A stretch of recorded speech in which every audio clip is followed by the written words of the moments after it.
Hello everyone, welcome in Shipranomics channel. Student assistant professor Haryana के लिए economics का syllabus मैं लॉन्च कर रही हूँ। और इकोनॉमिक्स के सिलेबस को, चूँकि ये सिलेबस बहुत ही बड़ा है एंड अब आप लोगों में से बहुत सारे स्टूडेंट्स के रिक्वेस्ट आ रहे हैं कि मैम इस सिलेबस को आप स्टार्ट करें, तो मैं इसमें किस तरीके से इस सिलेबस को स्टार्ट करूँगी और क्या क्या चीज़ें आपको पढ़नी है मैं आपको इस वीडियो के माध्यम से बताऊंगी। एंड स्टूडेंट तैयारी शुरू कर दीजिए, क्योंकि किसी भी समय अगर वैकेंसी आती है तो एटलीस्ट आपके हाथ में आपकी तैयारी पूरी रहेगी, क्योंकि ये इकोनॉमिक्स का सिलेबस है और ये टाइम लेता है।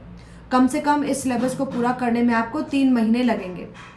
तो आप इसकी बिल्कुल भी इसका इंतज़ार मत कीजिए कि बस वैकेंसी आएगी और हम तैयारी शुरू करेंगे, क्योंकि इसका सिलेबस जैसा मैंने बोला काफ़ी बड़ा है। उसको मैं भी डिस्कस करूंगी और इसको हम किस तरीके से पूरा करेंगे इस वीडियो में मैं आपको बताऊंगी। First of all let me introduce myself. I am doctor Shipra Srivastava, UGC NET JET and PhD from University of Jammu. I am member of Indian Economics and Allied Sciences Association. And student ये मेरा number है 8439066995। आप मुझे इस number पर message कर सकते हैं। और ये मेरा ऐप है शिप्रानॉमिक्स। आप मेरे ऐप को गूगल प्ले स्टोर से डाउनलोड कर सकते हैं। आपको इसका आइकन मैंने यहाँ पर डाल दिया है। गूगल प्ले स्टोर पर आपको इस आइकन से शिप्रानॉमिक्स ऐप दिखेगा, आप इसको वहाँ से डाउनलोड कर सकते हैं और इसका लिंक आपको मैसेज बॉक्स में भी मैंने डाल दिया है। देखिए student, syllabus for the recruitment test for the post of assistant professor. और एक बात मैं इसमें आपको और भी बता दूं, कभी कभी होता है कि सिलेबस पहले पब्लिश कर दिया गया होता है और एग्ज़ाम बाद में आता है। अगर ऐसा होता है कि जब वैकेंसी आती है और एग्ज़ाम स्टार्ट होते हैं और सिलेबस चेंज होता है, तो उस सिलेबस को मैं इसमें अपडेट भी करूँगी। तो इसके लिए आपको बिल्कुल चिंता करने की ज़रूरत नहीं है कि अगर सिलेबस चेंज हो गया तो हम क्या करेंगे।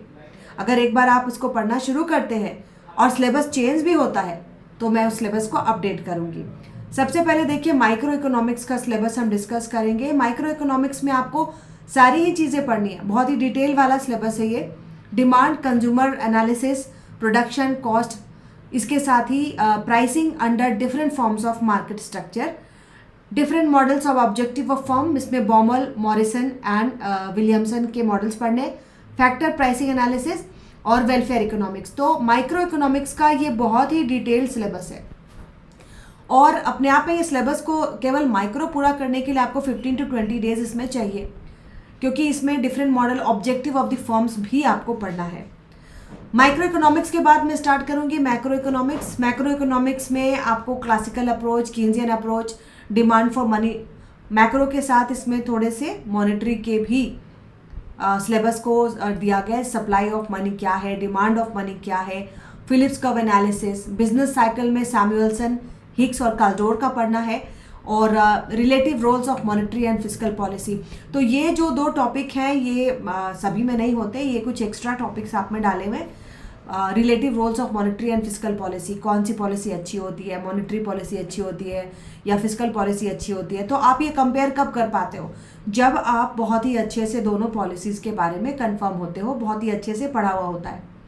तो आपका जो सिलेबस है, हरियाणा का जो सिलेबस है असिस्टेंट प्रोफेसर का, ये थोड़ा सा एनालिटिकल भी है, क्योंकि कुछ चैप्टर्स पढ़ने के बाद आपके एक आधा चैप्टर ऐसे दिए हुए हैं जिससे आपको बिल्कुल, आप अगर सोचोगे कि मैंने बुक में पढ़ लिया और मैं जवाब दे सकूं, तो वैसा इसमें नहीं है। इस सिलेबस में थोड़े से ट्रिकी सवाल आने की संभावना है। तीसरे नंबर पर डेवलपमेंट एंड प्लानिंग, इसमें आप देख सकते हो ऑलरेडी ये बहुत ही ज़्यादा है ये सिलेबस, जिसमें ग्रोथ, डेवलपमेंट एंड प्लानिंग ये दोनों चीज़ें दी हुई हैं। ठीक है, तो थर्ड नंबर पे मैं इसको करवाऊंगी। माइक्रो के बाद macro, then money and banking, then development and planning. Development में आपको जो भी मॉडल्स हैं जैसे Robinson, Kaldor, Hicks, Harrod, endogenous growth model, ये सारे मॉडल्स आपको पढ़ने हैं। मार्क्स है, सुम्पीटर है। मॉडल्स पढ़ने के बाद आपको थोड़े से प्लानिंग के भी चैप्टर्स इसमें दिए गए हैं, तो उसको भी हम करेंगे। एंड इंडस्ट्रियल इकोनॉमिक्स, ये जनरली किसी भी असिस्टेंट प्रोफेसर के सिलेबस में नहीं दिखता, बट आप लोगों में ये अलग से एक टॉपिक है। इंडस्ट्रियल इकोनॉमिक्स, इंडस्ट्री का स्ट्रक्चर क्या है, इकोनॉमिक ग्रोथ में इसका कितना परसेंटेज है, पैटर्न ऑफ इंडस्ट्रियलाइजेशन कैसे है, public and private, large and small industries, और इंडस्ट्रियल प्रोडक्टिविटी। तो देखो, इंडियन इकोनॉमी में हम इंडस्ट्री तो पढ़ते ही हैं, एग्रीकल्चर और इंडस्ट्री, लेकिन इसमें इंडस्ट्री के सिलेबस को थोड़ा डिटेल में दिया गया है। तो इसको करंट अफेयर के साथ जोड़ के पढ़ना पड़ेगा। इंडस्ट्रियल लेबर की प्रॉब्लम क्या है, इंडस्ट्रियल लॉ क्या चल रहा है, इंडस्ट्री से रिलेटेड रिफॉर्म्स क्या चल रहे हैं, इन सबको हम इसमें पढ़ेंगे। डेमोग्राफी भी आपको बहुत ही बड़ा सा चैप्टर दिया गया है, लेकिन इसमें पर्यावरण के चैप्टर को भी डाला गया। डेमोग्राफी में आपको पॉपुलेशन संबंधी जो भी आंकड़े हैं 2011 का उसको करना है। और कॉन्सेप्ट ऑफ डेमोग्राफी ये थोड़ा ज़्यादा है। वाइटल रेट्स क्या है, लाइफ टेबल्स क्या है, कंपोजिशन एंड यूज़ क्या है, measurement of fertility, population projection क्या है, ये सारी चीज़ें पढ़ने के बाद आपको पॉवर्टी एंड अनएम्प्लॉयमेंट भी इसमें पढ़ना है। फिर हम आ जाएंगे पर्यावरण। तो देखो ये पर्यावरण का चैप्टर हम अलग से पढ़ते हैं। पर्यावरण का चैप्टर कहाँ से शुरू होता है, वेयर मार्केट फेल्स, है ना, मार्केट कहाँ फेल करता है, बाजार कहाँ पे असफल होता है और बाजार असफलता के कारण क्या है ना। इससे हम स्टार्ट करते हैं किसको, पर्यावरण के चैप्टर को। तो इसमें आपके पर्यावरण के चैप्टर को हम इस तरीके से ले जाएंगे। एग्रीकल्चर इकोनॉमिक्स को भी अलग से दिया गया है, जो कि इंडियन इकोनॉमी का पार्ट होता है। अब चूंकि अलग से दिया गया है तो इसमें भी डिटेल में हमें जाना पड़ेगा, है ना। एग्रीकल्चर का शेयर क्या है जीडीपी में, फिर एग्रीकल्चर और इंडस्ट्री दोनों का इंटर रिलेशनशिप क्या है, टेक्नोलॉजिकल एस्पेक्ट क्या है, स्ट्रैटेजीज रूरल डेवलपमेंट के लिए, कोऑपरेटिव मूवमेंट इन इंडिया। तो this is very detailed syllabus students. और इसलिए मैं कह रही हूँ कि जो वैकेंसी आने वाली है, जिसके बारे में सूचना दी जा रही है, डोंट वेट फॉर दैट। आप इसकी अगर तैयारी शुरू कर दें और तैयारी करके अगर आप इसको रखें तो आपके लिए ज़्यादा सही होगा, क्योंकि ये सिलेबस जो है ये काफ़ी बड़ा सिलेबस है। इसके बाद आ जाता है इंटरनेशनल के सिलेबस में थियरी ऑफ इंटरनेशनल ट्रेड। इसके अलावा आपको deterioration of terms of trade hypothesis, बहुत ही ये भी मैं कहूँगी कि काफ़ी डिटेल में है। ऑप्टिमम करेंसी एरिया क्या है, इम्पैक्ट ऑफ टैरिफ क्या है, political economy of non tariff barriers. तो इसमें सिंपल हम जो अंतर्राष्ट्रीय अर्थशास्त्र में पढ़ते हैं वो तो पढ़ेंगे ही, उसके अलावा इसमें थोड़े से अलग टॉपिक्स दिए गए हैं जिसको करना पड़ेगा, like international trade under condition of imperfect competition. हम केवल अंतर्राष्ट्रीय व्यापार को पढ़ते हैं, लेकिन इसमें अगर अपूर्ण प्रतियोगिता है तब अंतर्राष्ट्रीय व्यापार किस तरीके से होगा, ठीक है। तो ये सारे टॉपिक्स दिए गए हैं। कोलैप्स ऑफ ब्रेटन वुड्स क्यों हुआ, रीसेंट मॉनेटरी रिफॉर्म्स, इसमें जो ये टॉपिक डाला गया है, रीसेंट मॉनेटरी रिफॉर्म्स क्या है। अब देखो आप ये सोच रहे होंगे कि इंटरनेशनल के चैप्टर में ये मॉनेटरी का ये सिलेबस कहाँ दिया गया, रीसेंट मॉनेटरी रिफॉर्म्स। तो देखो जो भी मॉनेटरी रिफॉर्म्स होते हैं, जो भी मॉनेटरी रिफॉर्म, जैसे कोई भी नीति बनाई जाती है तो उसका बहुत ही ज़्यादा असर इंटरनेशनल ट्रेड पर भी पड़ता है ना। अगर आरबीआई कॉन्ट्रैक्शनरी मॉनेटरी पॉलिसी बनाती है, संकुचनवादी मौद्रिक नीति बनाती है, जब इंटरेस्ट रेट हाई होते हैं तो क्या होता है, हम अंतर्राष्ट्रीय स्तर पर इसकी तुलना करते हैं। जो निवेशक होते हैं अंतर्राष्ट्रीय स्तर पर तुलना करते हैं कि कहाँ की इंटरेस्ट रेट ज़्यादा हाई है, उनको पैसे कहाँ लगाने चाहिए जहाँ उनको फ़ायदा हो। तो किसी भी देश की जो मॉनेटरी रिफॉर्म्स होते हैं वो बहुत ज़्यादा प्रभाव डालते हैं इंटरनेशनल इकोनॉमिक्स पर। तो इसलिए आप लोगों को ये अलग से पढ़ना है कि collapse of Bretton Woods system and recent monetary reforms.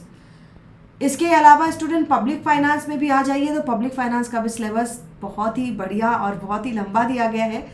Theory of public expenditure, देखो पब्लिक फाइनेंस को 4 भागों में बांटकर तुम पढ़ते ही हैं। पब्लिक रेवेन्यू क्या है, पब्लिक एक्सपेंडिचर क्या है ना, फाइनेंशियल रिलेशंस क्या है, तो पब्लिक डेट क्या है, ये 4 भागों में तो हम बांट के पढ़ते ही हैं। लेकिन जैसा मैंने बोला कि आपके सिलेबस में इन 4 भागों में बांटने के अलावा भी थोड़े से, जैसे फिस्कल रिफॉर्म्स इन इंडिया, अभी तक क्या क्या हुआ, ये सारी चीज़ें भी आपको इसमें पढ़नी है। फिर आ जाता है money and banking, component of money supply क्या है, आरबीआई का रोल क्या है, कॉमर्शियल बैंक्स क्या है, स्पेशलाइज्ड फाइनेंशियल इन्वेस्टमेंट इंस्टीट्यूशन, ये बहुत ही बड़ा चैप्टर है। कितने तरह की वित्तीय संस्थाएं होती हैं, गैर बैंकिंग वित्तीय संस्था क्या होती है। तो मनी एंड बैंकिंग में आपको थोड़ा सा करंट अफेयर डाल के पढ़ना पड़ेगा, और RBI.org के साइट से भी आपको यहाँ पर डाटाज लेना पड़ेगा। इंडियन इकोनॉमी से जो 2 मेजर सेगमेंट हैं वो निकाल के अलग से आपको दिया गया है, एक लेबर इकोनॉमिक्स और दूसरा एग्रीकल्चर। तो इंडियन इकोनॉमिक्स में यहाँ पर आपका जो सिलेबस है बिल्कुल ही डिफरेंट है। मनी एंड बैंकिंग में क्या चल रहा है, इंडियन इकोनॉमी के आदेतन आंकड़े आपको पढ़ने हैं। इन्फ्लेशन अभी कैसा चल रहा है, मॉनेटरी पॉलिसी अभी कैसी चल रही है, अभी मनी सप्लाई का क्या कंडीशन है, फाइनेंशियल सेक्टर में क्या रिफॉर्म हो रहे हैं, मतलब this is totally current affair. Public finance मतलब यहाँ पर आपको दिया गया है कि अभी बजट क्या चल रहा है, इकोनॉमिक सर्वे क्या है, रेवेन्यू डेफिसिट क्या है, फिस्कल डेफिसिट अभी कितना चल रहा है, ये सारी चीज़ें आपको इंडियन इकोनॉमी के चैप्टर में डाली गई हैं। इसका मतलब है आपको जितने भी डाटाज हैं वो अपडेटेड पढ़ने हैं। Foreign trade, poverty, unemployment, migration and environment. तो इंडियन इकोनॉमी का सिलेबस जो है आपको जितने भी टॉपिक्स हैं, लाइक मैक्रो में भी आप जो पढ़ते हो तो उसके भी जो अपडेटेड डाटाज हैं आपको पढ़ने हैं, बैंकिंग के भी अपडेटेड डाटाज यहाँ पर पढ़ने हैं, पब्लिक फाइनेंस का भी पढ़ना है। Quantitative method, student quantitative method के साथ ही साथ यहाँ पर आपको इकोनोमेट्रिक्स भी दिया गया है, क्योंकि ये बहुत ही मिला दिया गया है। क्वांटिटेटिव मेथड्स में 3 चीज़ें हैं, इसमें एक सिलेबस में आपको 3 चीज़ें डाली गई हैं। पहला मैथमेटिकल इकोनॉमिक्स इसमें डाला गया है, दूसरा इकोनोमेट्रिक्स इसमें डाला गया है, और तीसरा जो है वो स्टैट डाला गया है। तो ये 3 चीज़ों को मिला करके एक सिलेबस बनाया गया है। तो सबसे पहले हम इसमें क्या पढ़ेंगे, हम इसमें मैथमेटिकल सिलेबस को पूरा करेंगे, क्योंकि मैथमेटिकल सिलेबस पूरा करने से आपको माइक्रो इकोनॉमिक्स में भी हेल्प मिलती है। उसके बाद हम इकोनोमेट्रिक्स पूरा करेंगे और तब हम सांख्यिकी का सिलेबस पूरा करेंगे। तो देखो, सांख्यिकी का सिलेबस तो बहुत ही सिंपल सा है, थोड़ा सा है, लेकिन इकोनोमेट्रिक्स इसमें ज़्यादा है। जैसे application of correlation and regression.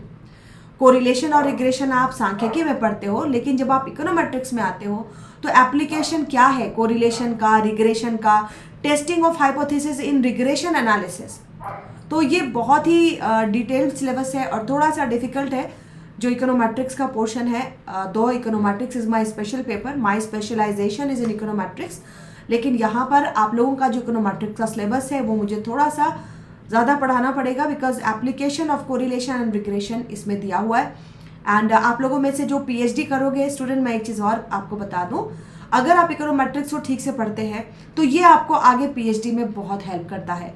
तो मैं इसको इस पॉइंट ऑफ व्यू से भी पढ़ाती हूँ, क्योंकि ये एग्ज़ाम असिस्टेंट प्रोफेसर के लिए होगा।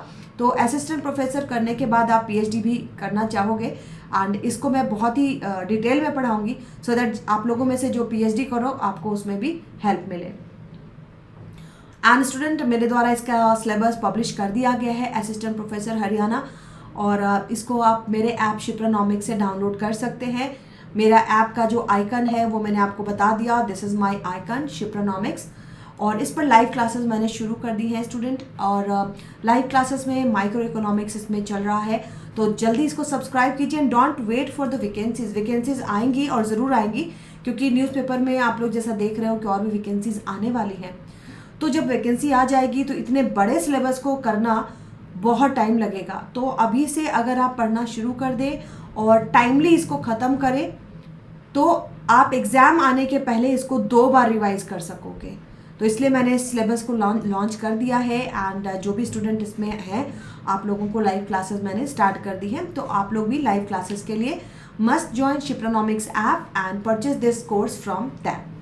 Thank you so much.